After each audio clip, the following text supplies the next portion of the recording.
চলুন আজ এমন এক জগতের গভীরে যাওয়া যাক যেটা আমাদের এই পৃথিবীরই অংশ, অথচ চাঁদের চেয়েও কম জানি আমরা সেটার ব্যাপারে। আমরা ডুব দেব পৃথিবীর সেই রহস্যময় অন্ধকার জগতে। একবার ভেবে দেখুন তো, আমাদের নিজেদের গ্রহেরই এত বড় একটা অংশ প্রায় অজানাই রয়ে গেছে।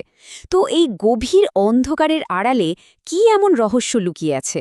চলুন আজ সেই রহস্যের পর্দাটা একটু সরানোর চেষ্টা করি। আচ্ছা, আমাদের এই আলোচনাটা শুরু করা যাক একটা পুরনো ধারণা দিয়ে। বহু বহু শতাব্দী ধরে মানুষ কি বিশ্বাস করত জানেন? তারা ভাবত গভীর সমুদ্র মানে একটা প্রাণহীন মৃত জায়গা। হ্যাঁ, ঠিক তাই। মানে ১৯ শতকের আগ পর্যন্ত বিজ্ঞানীরাও এটাই ভাবতেন যে এই যে চরম ঠান্ডা, প্রচণ্ড চাপ আর ঘুটঘুটে অন্ধকার, এই জগতে কোনোভাবেই প্রাণ থাকতে পারে না। কিন্তু এরপর যা আবিষ্কৃত হল সেটা তো বিজ্ঞানের বইয়ের পাতায় ওলটপালট করে দিল। চলুন এবার আমাদের যাত্রাটা আরও গভীরে নিয়ে যাই। আমরা এখন নামছি সেই অঞ্চলে যেখানে সূর্যের আলোটা ধীরে ধীরে নিভে আসতে শুরু করে। এই এলাকাটাকে বলা হয় গোধূলি অঞ্চল। দেখুন, আলোর উপস্থিতি অনুযায়ী বিজ্ঞানীরা সমুদ্রকে মূলত ৩টে স্তরে ভাগ করেন। একদম ওপরে আছে আলোকিত স্তর, যেটাকে এপিপ্যালাজিক জোনও বলে, যেখানে সালোক সংশ্লেষণ হয়। এর ঠিক পরেই আসে মেসোপ্যালাজিক, মানে ওই গোধূলি অঞ্চলটা, যেখানে আমরা এখন ঢুকছি। এখানে আলো এতটাই কম যে গাছপালা জন্মানোর কোনো সুযোগই নেই। আর এর নিচে শুধুই অনন্ত অন্ধকারের জগৎ। তো এই যে আবছা আলো আর অন্ধকারের জগৎ, এখানে টিকে থাকার জন্য এখানকার প্রাণীদের অভিযোজনগুলো কিন্তু দারুণ অদ্ভুত। যেমন ধরুন, সামান্য একটু আলো ধরার জন্য এদের চোখগুলো হয়ে গেছে বিশাল। আবার শিকারী বা সঙ্গীকে আকর্ষণ করতে এরা নিজেদের শরীরেই আলো জ্বালায়, ভাবা যায়? আচ্ছা, এবার আরও গভীরে যাওয়া যাক। এমন এক জায়গায় যেখানে আলো তো পৌঁছায় না, বরং পরিবেশের সবচেয়ে বড় চ্যালেঞ্জ হয়ে দাঁড়ায় প্রচণ্ড চাপ। আসলে এখানে জলের ওজনটাই হচ্ছে সবচেয়ে বড় শক্তি। আমরা ভূপৃষ্ঠে যে বায়ুমণ্ডলীয় চাপ অনুভব করি, সমুদ্রের প্রতি ১০ মিটার গভীরে নামলে সেই পরিমাণ চাপ এক এক করে বাড়তে থাকে। আর পৃথিবীর গভীরতম জায়গা মানে চ্যালেঞ্জার দ্বীপে এই চাপটা বেড়ে কোথায় দাঁড়ায় জানেন? প্রতি বর্গ ইঞ্চিতে প্রায় ১৬,০০০ পাউন্ড। এই বিপুল চাপ ঠিক কতটা সেটা কল্পনা করাও কিন্তু কঠিন। যদি একটা তুলনা দিই, ব্যাপারটা অনেকটা এরকম যে একজন মানুষের ওপর ৫০টা জাম্বো জেট বিমানের ওজন চাপিয়ে দেওয়া হয়েছে। কি ভয়ঙ্কর, তাই না? তাহলে এখানেই তো সবচেয়ে বড় প্রশ্নটা চলে আসে, তাই না? যেখানে সূর্যের আলো নেই, মানে খাবার তৈরির মূল উৎসটাই নেই, তার উপর শরীর গড়িয়ে দেওয়ার মতো চাপ, এমন একটা জায়গায় একটা গোটা ইকোসিস্টেম টিকে থাকে কিভাবে? আসলে এই রহস্যের উত্তরটা লুকিয়ে আছে ওপরের জগৎ থেকে ঝুলে পড়া খাবারের মধ্যে। চলুন তাহলে দেখে নেওয়া যাক এই গভীরের প্রাণীরা তাদের খাবারের যোগানটা ঠিক কোথা থেকে পায়। দেখুন, গভীর সমুদ্রে খাবারের মূলত দুটো প্রধান উৎস আছে। একটা হলো মারিন স্নো, মানে সামুদ্রিক তুষার। এটা আসলে উপর থেকে ঝরে পড়া মৃত প্রাণী আর উদ্ভিদের ছোট ছোট কণা। আর অন্যটা হলো ওয়েল ফল, মানে যখন একটা বিশাল তিমি মারা গিয়ে নিচে পড়ে, সেটা তো এক বিশাল ভোজের সমান। একটা তিমির মৃতদেহ যখন সমুদ্রের গভীরে পৌঁছায়, তখন সেখানে একটা সম্পূর্ণ নতুন ইকোসিস্টেম তৈরি হয়ে যায়, আর সেটা বছরের পর বছর টিকে থাকতে পারে। প্রথমে আসে হাঙরের মতো বড় শিকারীরা, তারপর ছোট ছোট কৃমি বা শামুকেরা এসে হাড়ের ওপর বাসা বাঁধে, আর একদম শেষে ব্যাকটেরিয়ারা এসে পুরো পরিবেশটাই বদলে দেয়। এটা একটা অসাধারণ প্রক্রিয়া। কিন্তু গল্পটা এখানেই শেষ না। গভীর সমুদ্রে এমন এক জীবনচক্রও আছে যার জন্য ওপর থেকে আসা খাবারের কোনো দরকারই হয় না। আর এটাই ছিল বিজ্ঞানের এক যুগান্তকারী আবিষ্কার। সালটা ছিল ১৯৭৭। বিজ্ঞানীরা এমন কিছু আবিষ্কার করলেন যা জীববিজ্ঞানের ইতিহাসে একটা নতুন অধ্যায়ের জন্ম দিল। তারা দেখলেন সমুদ্রতলের কিছু ফাটল, যেগুলোকে ভেন্ট বলে, সেখান থেকে ফুটন্ত গরম খনিজ সমৃদ্ধ জল বেরিয়ে আসছে, আর তার চারপাশেই গড়ে উঠেছে এক জমজমাট প্রাণীর জগৎ। এই অদ্ভুত জগতের প্রাণের মূল রহস্যটা কি? সেটার নাম হল কেমোসিনথেসিস। এখানকার ব্যাকটেরিয়ারা কিন্তু সালোক সংশ্লেষণ করে না, ওরা সূর্যের আলোর বদলে পৃথিবীর ভেতর থেকে আসা রাসায়নিক পদার্থকে শক্তিতে বদলে ফেলে আর সেই শক্তির ওপরে ভর করেই ওখানকার পুরো খাদ্যশৃঙ্খলটা গড়ে ওঠে। এর মানেটা কি দাঁড়ালো? মানেটা হলো এই আবিষ্কার এটা প্রমাণ করে দিল যে জীবনের জন্য সূর্য অপরিহার্য নয়। পৃথিবীর ভেতরের শক্তি ব্যবহার করেও প্রাণের বিকাশ সম্ভব। এটা কিন্তু একটা বিশাল বড় ব্যাপার। কিন্তু গল্পটা এখানেই শেষ হচ্ছে না। একদম সম্প্রতি বিজ্ঞানীরা এমন কিছু খুঁজে পেয়েছেন যা প্রাণের সীমানাকে আরও দূরে ঠেলে দিয়েছে।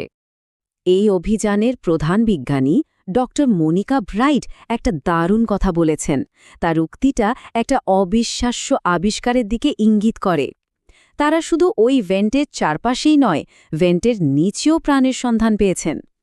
ঠিকই শুনছেন, ২০২৩ সালে বিজ্ঞানীরা আবিষ্কার করলেন যে এই হাইড্রোথার্মাল ভেন্টেরও নিচে আগ্নেয়গিরির পাথরের ফাটলের ভেতরে একটা আস্ত প্রাণের জগৎ লুকিয়ে আছে। টিউবওয়ার্মের মতো প্রাণীরা এক ভেন্ট থেকে অন্য ভেন্টে যাওয়ার জন্য এই মাটির নিচে সুড়ঙ্গ পথ ব্যবহার করে। এটা তো একটা জগতের নিচে আর একটা জগৎ। আসলে এই আবিষ্কারটা আমাদের আবারও চোখে আঙুল দিয়ে দেখিয়ে দেয় যে আমরা আমাদের নিজেদের গ্রহের কতটুকুই বা জানি।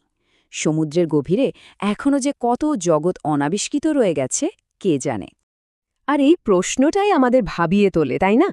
যদি সমুদ্রতলের নিচে একটা আস্ত জগৎ থাকতে পারে, তাহলে এই বিশাল মহাবিশ্বের আর কোথায় কোথায় কোন অভাবনীয় পরিবেশে জীবন লুকিয়ে থাকতে পারে? আমাদের অন্বেষণ তো সবে শুরু।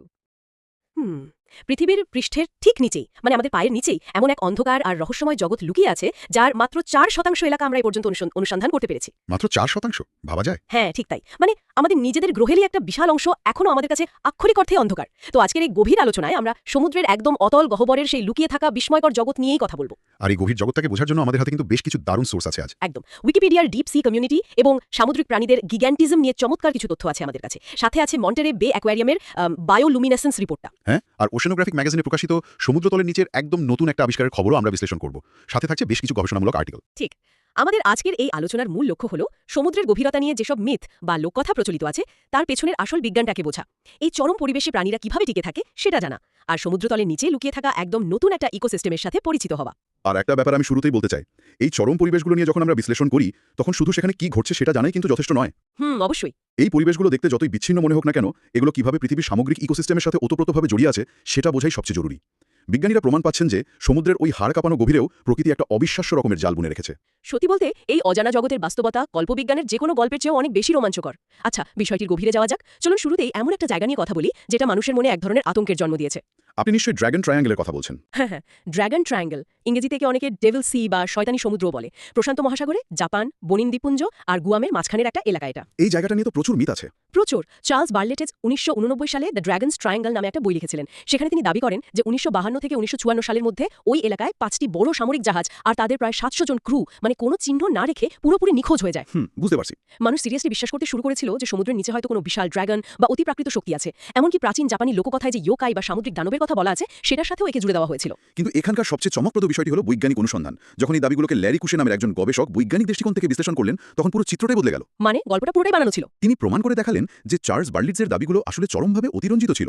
প্রথমত, যে জাহাজগুলো নিখোঁজ হয়েছিল বলে দাবি করা হচ্ছে সেগুলো কোনো বিশাল সামরিক জাহাজ ছিল না। ও, তাহলে সেগুলো কি ছিল? সেগুলো ছিল মূলত সাধারণ মাছ ধরার ট্রলার। আর দ্বিতীয়ত, ঘটনাগুলো খতিয়ে দেখলে দেখা যায় অনেকগুলো জাহাজ এই তথাকথিত ড্রাগন ট্রায়াঙ্গেল এলাকার সীমানার একদম বাইরে ডুবেছিল। আচ্ছা, কিন্তু ওই যে ১৯৫২ সালে কাইও মারু নম্বর 5 নামের একটা জাপানি রিসার্চ ভেসেল নিখোঁজ হলো, সেটা কি ব্যাখ্যা? ওটাও তো একটা বড় রহস্য ছিল। হ্যাঁ, সেই জাহাজটি নিখোঁজ হওয়ার ঘটনাটা সত্যি, কিন্তু এর পেছনে কোনো অতিপ্রাকৃত সামুদ্রিক দানব বা ড্রাগন ছিল না। জাহাজটা মূলত ধ্বংস হয়েছিল সমুদ্রের নিচে একটা আগ্নেয়গিরির অগ্নুৎপাতের কারণে। Under water volcano? একদম। ড্রাগন ট্রায়াঙ্গল অঞ্চলটা প্রশান্ত মহাসাগরের রিং অফ ফায়ারের ঠিক ওপরে অবস্থিত। এটা এমন একটা ভূতাত্ত্বিক এলাকা যেখানে টেকটনিক প্লেটের প্রচণ্ড নড়াচড়া হয়, আর এর ফলে সেখানে প্রতিনিয়তই অসংখ্য সামুদ্রিক আগ্নেয়গিরি সক্রিয় থাকে। তার মানে এখানে অতিপ্রাকৃতিক কিছুই নেই, প্রকৃতির একটা অত্যন্ত ধ্বংসাত্মক রূপ শুধু। আর আমি ওই গবেষণামূলক আর্টিকেলগুলোতে পড়ছিলাম, শুধু আগ্নেয়গিরি নয়, সেখানে সমুদ্রের তলদেশ থেকে হঠাৎ করে মিথেন হাইড্রেটের অগ্নুৎপাতও ঘটে। হ্যাঁ, মিথেন গ্যাস। গ্যাসটা যখন সমুদ্রের তলদেশ থেকে বিশাল বিশাল বুদবুদ আকারে উপরে উঠে আসে তখন পানির ঘনত্ব হঠাৎ করে অনেকটা কমে যায়। ফলে একটা জাহাজ যেটা স্বাভাবিক পানিতে ভাসতে পারত সেটা হঠাৎ তার ভাষার ক্ষমতা হারিয়ে ফেলে, খুব দ্রুত সোজা নিচের দিকে তলিয়ে যায়। এটা তো ড্রাগনের চেয়েও বেশি ভয়ঙ্কর। একদম ঠিক বলেছেন। আর এর সাথে আরেকটা বিষয় যোগ করতে হবে, তা হলো ম্যাগনেটিক ফিল্ড বা চুম্বকীয় ক্ষেত্রের অস্বাভাবিক আচরণ। আহা, কম্পাস নষ্ট হয়ে যাওয়ার ব্যাপারটা। ঠিক, ওই এলাকায় টেকটনিক অ্যাক্টিভিটির কারণে জাহাজের কম্পাস অনেক সময় ঠিকমতো কাজ করে না। তো এই সবগুলো প্রাকৃতিক কারণ, মানে আগ্নেয়গিরি, মিথেন গ্যাস আর চুম্বকীয় সমস্যা, সব মিলিয়েই ড্রাগন ট্রায়াঙ্গেলকে একটা বিপজ্জনক এলাকায় পরিণত করেছে। এখানে রহস্যের কিছুই নেই, পুরোটাই বিজ্ঞান। সমুদ্রপৃষ্ঠের এই ভয়াবহতা থেকে এবার আমরা প্রশান্ত মহাসাগরের আরও গভীরে নামব, এমন একটা জায়গায় যাকে পৃথিবীর গভীরতম অন্ধকার বিন্দু বলা হয়, মারিয়ানা ট্রেঞ্চ। সমুদ্রের সবচেয়ে গভীর অংশ। হ্যাঁ, স্পেনের রানী চতুর্থ ফিলিপের স্ত্রী মারিয়ানার নামে এই খাতটির নামকরণ করা হয়েছে। আর এর সবচেয়ে গভীর স্থানটির নাম হলো চ্যালেঞ্জার ডিপ। গভীরতাটা শুনলে যে কেউ চমকে যাবে, প্রায় 10,984 থেকে 10,994 মিটারের মতো। এটা আসলে কতটা গভীর সেটা সাধারণ মানুষের পক্ষে কল্পনা করাও কঠিন। আমি একটা চমৎকার তুলনা দিচ্ছি। পৃথিবীর সর্বোচ্চ পর্বতশৃঙ্গ মাউন্ট এভারেস্টকে যদি কেউ উপরে এনে উল্টো করে এই খাদের ভেতর ডুবিয়ে দেয়, তাহলেও এভারেস্টের চূড়াটা সমুদ্রপৃষ্ঠ থেকে প্রায় 2 কিলোমিটার নিচে তলিয়ে থাকবে। অভাবনীয় একটা ব্যাপার। আর এই অকল্পনীয় গভীরতার কারণে সেখানকার পরিবেশটা কতটা চরম হতে পারে তা আমাদের সাধারণ চিন্তাধারার একদম বাইরে। একদমই তাই। মারিয়ানা ট্রেঞ্চের তলদেশে পানির তাপমাত্রা থাকে হিমাঙ্কের ঠিক ওপরে, মাত্র 1 থেকে 4 ডিগ্রি সেলসিয়াসের মধ্যে। কিন্তু তাপমাত্রা চেয়েও ভয়াবহ হলো সেখানকার পানির চাপ। সমুদ্রের ওই গভীরে পানির চাপ প্রতি বর্গ ইঞ্চিতে প্রায় 8 টন। প্রতি বর্গ ইঞ্চিতে 8 টন, মানে একটা মানুষের বুড়ো আঙুলের নখের সমান জায়গায় কয়েকটা হাতির সমান ওজন চাপিয়ে দিলে যেমন হবে, অনেকটা সেরকম। নিখুঁত একটা তুলনা। এটা স্বাভাবিক বায়ুমণ্ডলীয় চাপের চেয়ে প্রায় 1000 গুণ বেশি। এই পরিমাণ চাপ যে কোনো সাধারণ ইস্পাতের সাবমেরিনকে নিমিষেই কাগজের মতো চ্যাপ্টা করে দেওয়ার জন্য যথেষ্ট। কিন্তু এত ভয়াবহ প্রতিকূলতা সত্ত্বেও মানুষ কিন্তু সেখানে পৌঁছানোর চেষ্টা করেছে। 1960 সালের কথা। প্রথমবারের মতো জ্যাক পেকার্ড এবং ডন ওয়ালশ ত্রিয়াস্ত নামের একটি বিশেষভাবে তৈরি সাবমেরিনে করে সেই চ্যালেঞ্জার ডিপে নামার সাহস দেখান। হ্যাঁ, ত্রিয়েস্ট মিশনটা আসলেই ঐতিহাসিক ছিল। নিচে নামতেই তাদের প্রায় 5 ঘন্টার মতো সময় লেগেছিল। আর মজার ব্যাপার হলো, এত গভীরে গিয়েও তারা আশ্চর্যজনকভাবে একটা ফ্ল্যাটফিশ বা চ্যাপ্টা মাছ দেখে পেয়েছিলেন। যদিও দুর্ভাগ্যবশত তারা কোনো ছবি তুলতে পারেননি। হ্যাঁ, সাবমেরিনটা তলদেশে নামার সময় বালি আর কাদার একটা বিশাল মেঘ বা ক্লাউড অফ সিল্ট তৈরি হয়, যার কারণে ছবি তোলা সম্ভব হয়নি। সেই ঘটনার পর দীর্ঘ একটা সময় সেখানে আর কোনো মানুষ যায়নি। এরপর বহু বছর পর 2021 সালে রিচার্ড গ্যারিয়েট নামের এক অভিযাত্রী লিমিটিং ফ্যাক্টর নামের আরেকটা অত্যাধুনিক সাবমেরিনে করে সেখানে যান। টাইটানিয়াম দিয়ে তৈরি সাবমেরিন, তাই না? ঠিক, যা ওই 8 টন চাপ অনায়াসে সহ্য করতে পারে। কিন্তু গ্যারিয়েটের এই অভিযানের একটা অত্যন্ত হতাশাজনক দিকও আছে। এত দুর্গম, এত গভীর একটা জায়গা যেখানে মানুষের পক্ষে পৌঁছানো প্রায় অসম্ভব, সেখানে গিয়েও তিনি মাইক্রোপ্লাস্টিক বা প্লাস্টিকের দূষণ খুঁজে পেয়েছেন। এটা সত্যি আমাদের জন্য একটা বড় সতর্কবার্তা। মানে মানুষের দূষণ যে পৃথিবীর গভীরতম বিন্দুতেও পৌঁছে গেছে, তা শোনার পর গভীর চিন্তার উদ্রেক হতে বাধ্য। পরিবেশ দূষণের এই প্রভাব যে শুধু সমুদ্রের উপরের স্তরে সীমাবদ্ধ নেই তা পরিষ্কার, এটা একদম তলদেশেও গভীরভাবে প্রবেশ করেছে। এই দূষণের বিষয়টা একদিকে যেমন হতাশাজনক, অন্যদিকে এখানেই বিষয়টি সবচেয়ে কৌতূহলোদ্দীপক হয়ে ওঠে। এত চরম পরিবেশ, ঘুটঘুটে অন্ধকার আর মারাত্মক চাপের মধ্যেও প্রাণীরা এক অদ্ভুত উপায়ে নিজেদের বিবর্তিত করেছে।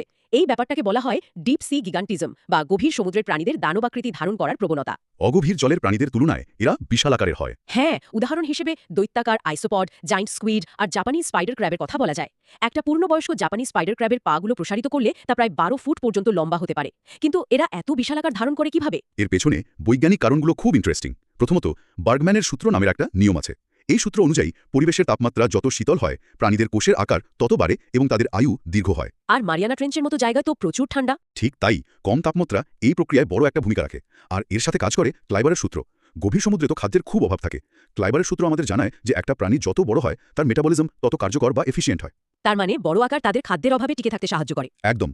একটা জায়ান্ট আইসোপড যখন হঠাৎ করে কোনো খাবার পায় তখন সে একেবারে পেট ফুলিয়ে খায়। এরপর জানেন কি হয়? সে হয়তো পরের 5 বছর পর্যন্ত একেবারে না খেয়েও বেঁচে থাকতে পারে। 5 বছর না খেয়ে বেঁচে থাকা, এটা সত্যি অবিশ্বাস্য। এছাড়াও আমি পড়েছি যে গভীর সমুদ্রে দ্রবীভূত অক্সিজেনের পরিমাণ বেশি থাকে আর শিকারীর অভাবও রয়েছে। এগুলো গিগান্টিজমের পেছনে ভূমিকা রাখে। তবে এর পাশাপাশি আরেকটা জাদুকরী কৌশল আছে, বায়োলুমিনেসেন্স বা জীবন্ত আলো তৈরি করার ক্ষমতা। হ্যাঁ, বায়োলুমিনেসেন্স। সমুদ্রের অন্ধকারের কথা একবার ভাবুন। সেখানে ঘুটঘুটে অন্ধকার, অথচ সেখানকার 75% প্রাণী নিজেদের শরীরে আলো তৈরি করতে পারে। আর এটা ঘটে একটা রাসায়নিক বিক্রিয়ার মাধ্যমে। প্রাণীদের শরীরে লুসিফেরিন নামক একটা অণু থাকে, যা লুসিফেরেজ নামের একটা এনজাইমের সাথে বিক্রিয়া করে আলো তৈরি করে। আর এই আলো সাধারণত নীল বা নীলচে সবুজ রঙের হয়, তাই তো? হ্যাঁ, কারণ সমুদ্রের পানিতে নীল রঙের তরঙ্গদৈর্ঘ্য সবচেয়ে বেশি দূর পর্যন্ত ছড়াতে পারে। এই আলোর ব্যবহারগুলো কিন্তু দারুণ। আত্মরক্ষার ক্ষেত্রে ভ্যাম্পায়ার স্কুইডের কথা ধরা যাক। এরা বিপদে পড়লে কালো কালির বদলে এক ধরনের উজ্জ্বল আলো ছড়ানো তরল ছুড়ে মারে, শিকারীকে অন্ধ করে দেওয়ার জন্য। ঠিক। আবার অক্টোপাস স্কুইড পালানোর সময় তার নিজের শরীরের একটা জলজলে বাহু খুশিয়ে দেয়। শিকারী ওটার দিকে আকৃষ্ট হয় আর স্কুইড অন্ধকারে পালিয়ে যায়। ক্যামোফ্ল্যাজ বা ছদ্মবেশের ক্ষেত্রেও আলো দিয়ে যে ধোকা দেওয়া যায়, সেটা হ্যাচেট ফিশকে না দেখলে বিশ্বাস করা কঠিন। এই মাছটা তার পেটের নিচে নীল আলো জেলে রাখে। নিচ থেকে দেখলে ওপরের আলোর সাথে সেটা একদম নিখুঁতভাবে মিশে যায়। একে কাউন্টার ইলুমিনেশন বলে। হ্যাঁ, তবে শিকার ধরার জন্য অ্যাংলার ফিশের আলোর ব্যবহার তো আমরা জানি, কিন্তু সবচেয়ে অদ্ভুত হলো লুজিস ড্রাগন ফিশ। লুজিস ড্রাগন ফিশের ব্যাপারটা সত্যিই মুগ্ধ করার মতো। গভীর সমুদ্রে বেশিরভাগ প্রাণী নীল আলো তৈরি করে এবং দেখতে পায়, কিন্তু লুজিস ড্রাগন ফিশ লাল আলো নির্গত করে। যেহেতু অন্য কোনো প্রাণী লাল রং দেখতেই পায় না, তাই এটা তাদের জন্য একেবারে নিজস্ব নাইট ভিশন গগলসের মতো কাজ করে। প্রকৃতির অভিযোজন ক্ষমতা সত্যিই অবাক করার মতো। কিন্তু এত সব জানার পর একটা প্রশ্ন আসে। পৃথিবীতে বেশিরভাগ প্রাণী শক্তির জন্য সূর্যের উপর নির্ভরশীল, কিন্তু সমুদ্রের গভীরে যেখানে সূর্যের আলো পৌঁছায় না, সেখানে এত বিশাল একটা খাদ্য শৃঙ্খল বাঁচে কিভাবে? এর একটা বড় উৎস হলো মেরিন স্নো। সাগরপৃষ্ঠ থেকে ঝরে পড়া জৈব কণা, মৃত প্ল্যাঙ্কটন, এগুলো তুষারপাতের মতো নিচে নামতে থাকে। তবে সবচেয়ে বড় ভোজের আয়োজন হয় যখন একটা হোয়েল ফল ঘটে, মানে একটা মৃত তিমির দেহাবশেষ যখন তলদেশে পড়ে। একটা মৃত তিমি 3 ধাপে পুরো একটা ইকোসিস্টেমকে দশকের পর দশক ধরে খাবার যোগায়। প্রথমে আসে স্ক্যাভেঞ্জার বা মৃতভোজী প্রাণীরা। তারপর দ্বিতীয় ধাপে আসে কিছু সুবিধাবাদী প্রাণী, যেমন ওসেড্যাক্স ওয়ার্ম। এরা তিমির শক্ত হাড়ের ভেতর প্রবেশ করে লিপিড শুষে খায়। আর একদম শেষ ধাপে সেখানে বাসা বাঁধে সালফোফিলিক ব্যাকটেরিয়া। এই ব্যাকটেরিয়াগুলোর কথায় যখন আসলো, তখন আমাদের কেমোসিনথেসিস বা রাসায়নিক সংশ্লেষণ নিয়ে কথা বলতেই হবে। হ্যাঁ, হাইড্রোথার্মাল ভেন্ট এবং কোল্ড সিপের বিষয়টা। ফাটলগুলো দিয়ে পৃথিবীর ভেতর থেকে প্রচণ্ড গরম আর হাইড্রোজেন সালফাইডের মতো বিষাক্ত গ্যাস বের হয়। আর এই হাইড্রোথার্মাল ভেন্টের ব্যাকটেরিয়ারা সূর্যের আলোর বদলে পৃথিবীর ভেতর থেকে আসা এই রাসায়নিক পদার্থগুলো থেকেই শক্তি উৎপাদন করে। এটাই কেমোসিনথেসিস। আর ঠিক এখানে 2023 সালের গ্রীষ্মে ডক্টর মনিকা ব্রাইট এবং তার টিম একটা যুগান্তকারী আবিষ্কার করেন। সমিট ওশান ইনস্টিটিউটের এই টিমের আবিষ্কারের কথা পড়ে আমি তো রোমাঞ্চিত হয়ে গেছি। তারা সুবাস্টিয়ান নামের রোবট দিয়ে আগ্নেয়গিরির আবরণ একটু উল্টে দেখেন। সমুদ্রের মেঝের নিচটাতে কি আছে সেটা দেখার জন্য। হ্যাঁ, আর তারা আবিষ্কার করেন যে সমুদ্রতলের নিচে বা সাবসি ফ্লোরে 75 ডিগ্রি ফ্যারেনহাইট তাপমাত্রার গহ্বরের ভেতর শুধু ব্যাকটেরিয়াই নয়, বিশাল আকারের টিউব ওয়ার্ম এবং শামুক দিব্যি বেঁচে আছে এবং বংশবৃদ্ধি করছে। যদি আমরা বৃহত্তর প্রেক্ষাপটের সাথে এটিকে যুক্ত করি, তবে এই আবিষ্কার আমাদের প্রচলিত ধারণা সম্পূর্ণ ভেঙে দিয়েছে। আমরা এতকাল সামুদ্রিক ইকোসিস্টেমকে শুধু মাটির ওপরের একটা বিষয় ভাবতাম, কিন্তু এটা মাটির নিচেও বিস্তৃত। এটা একটা 3D ইকোসিস্টেম। তাহলে এসবের অর্থ কি দাঁড়ালো? এই অন্ধকার, চরম কিন্তু বৈচিত্র্যময় জগৎটা আমাদের পৃথিবীরই একটা অবিচ্ছেদ্য অংশ।